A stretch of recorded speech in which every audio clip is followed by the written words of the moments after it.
Assalamualaikum warahmatullahi wabarakatuh. Perkenalkan, nama saya Maura Salsabila Dian Sastra dari kelas 10 MIPA 4 absen 18. Di sini saya akan menjelaskan tentang sejarah Kerajaan Buleleng.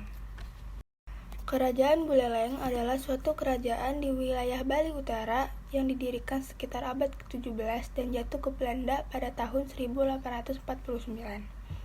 Kerajaan ini dibangun oleh I Gusti Anglurah Panji Sakti dari Wangsa Kepakisan dengan cara menyatukan seluruh wilayah Bali Utara yang sebelumnya dikenal dengan nama Dan Bukit. Kerajaan Buleleng berdiri ketika eksistensi Kerajaan Majapahit kian memudar. Selama berabad-abad, Majapahit yang berpusat di Jawa bagian timur dikenal sebagai Kemaharajaan Besar. Sebelum runtuh, seiring munculnya Kesultanan Demak sebagai kerajaan Islam pertama di Jawa. Pendiri Kerajaan Buleleng, I Gusti Anglurah Panji Sakti atau bernama kecil I Gusti Gede Pasekan adalah seorang pangeran. Ia putra dari I Gusti Ngurah Jelantik, penguasa kerajaan Gelgel yang bertahta sejak tahun 1580 Masehi. Ibunda Panji Sakti bernama Siluh Pasek Goblek, istri selir dari I Gusti Ngurah Jelantik. I Gusti Panji memiliki kekuatan supranatural dari lahir. I Gusti Ngurah Jelantik merasa khawatir kalau I Gusti Ngurah Panji kelak akan menyisihkan putra mahkota. Dengan cara halus, I Gusti Ngurah Panji yang masih berusia 12 tahun disingkirkan ke Dan Bukit, ke desa asal ibunya, desa Panji. Di Dan Bukit, Panji Sakti tumbuh sebagai sosok pemimpin muda yang cemerlang. Ia berhasil menyatukan wilayah-wilayah sekitar Dan Bukit, bahkan kemudian dinobatkan menjadi raja. I Gusti Anglurah Panji Sakti mendirikan kerajaan pada tahun 1660 yang dikenal dengan nama Kerajaan Buleleng, yang pengaruhnya meluas sampai ke ujung timur Pulau Jawa.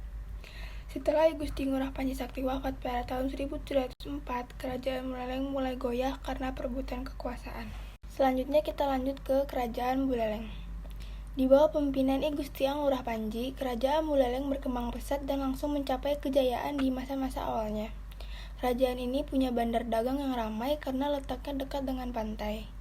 Buleleng berperan sebagai penyalur pasokan hasil bumi dari para saudagar Bali ke daerah-daerah lain. Kekuatan Kerajaan Buleleng perlahan melemah setelah Gusti Ngurah Panji Sakti meninggal pada tahun 1704. Tahun 1732, Buleleng takluk kepada Kerajaan Mengui. 2 dekade kemudian, tahun 1752, Buleleng kembali menjadi negeri yang merdeka.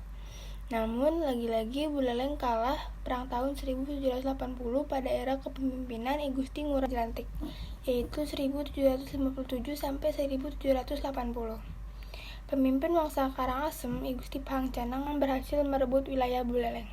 Kerajaan Buleleng pada tahun 1732 dikuasai Kerajaan Mengui, namun kembali merdeka pada tahun 1752. Selanjutnya jatuh ke dalam kekuasaan Raja Karangasem 1780. Raja Karangasem, I Gusti Gede Karang, membangun istana dengan nama Puri Singaraja. Raja berikutnya adalah putranya bernama I Gusti Pahang Canang yang berkuasa sampai 1821. Kekuasaan Karangasem melemah, terjadi beberapa kali pergantian raja. Tahun 1825, I Gusti Made Karangasem memerintah dengan patihnya I Gusti Ketut Jelantik sampai ditaklukkan Belanda pada tahun 1849. Selama berada di bawah kekuasaan Wangsa Karangasem, keluarga istana Buleleng ternyata diberi posisi penting. Salah satunya adalah I Gusti Ketut Jelantik, Pangeran Buleleng, putra I Gusti Ngurah Jelantik. Ketika Wangsa Karangasem dipimpin oleh I Gusti Made Karangasem pada tahun 1825 sampai 1849, I Gusti Ketut Jelantik ditunjuk sebagai Pati atau Panglima Perang.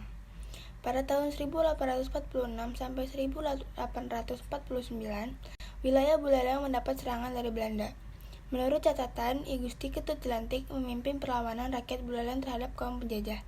I Gusti Ketut Jelantik gugur dalam rangkaian peperangan yang berakhir dengan peputan atau perang habis-habisan itu pada tahun 1849. Sejak saat itu, wilayah Bali di bagian utara termasuk Karangasem dan Buleleng dikuasai oleh Belanda. Selanjutnya kita beralih ke peninggalan Kerajaan Buleleng. Beberapa peninggalan sejarah Kerajaan Buleleng diantaranya yang pertama, Perempatan Agung Catuspata, perempatan yang berlokasi di Jalan Mayor Metra, Veteran dan Gajah Mada, Kota Singaraja. Konsep penataan ruang ini disebut tradisional khas Buleleng. Di sana terdapat pura-puri pusat pemerintahan, pasar dan lapangan terbuka. Yang kedua ada Masjid Kuno Keramat. Ditemukan ketika orang Bajo dari suku Bugis menyisir lahan yang tertutup semak belukar di tepi sungai Buleleng. Diduga masjid ini adalah peninggalan Buleleng ketika pengaruh Islam masuk ke Bali. Yang ketiga, Masjid Agung Jami. Peninggalan ini semula bernama Masjid Jami yang ditujuk sebagai simbol toleransi beragama di Kerajaan Buleleng. Namanya diubah pada tahun 1970 sebagai bentuk penghargaan kepada kebaikan Raja Buleleng. Yang keempat, Kampung Bugis. Catatan sejarah perjalanan orang seberang bisa dilihat dari kampung ini. Suku Bugis ketika itu tergabung dalam Angkatan Laut Kerajaan Buleleng dan banyak yang menetap di Singaraja. Selanjutnya yang kelima ada kantor Bupati Buleleng. Setelah Buleleng dikuasai Belanda, dibangun gedung asisten residen untuk pejabat Belanda. Setelah Indonesia merdeka, diubah fungsinya oleh pemerintah daerah Bali menjadi gedung veteran dan perguruan tinggi. Yang terakhir ada eks-pelabuhan Buleleng. Tempat ini adalah bukti sejarah bahwa Buleleng pernah berperan sebagai pusat perdagangan. Nah, selanjutnya ini ada daftar Raja Buleleng.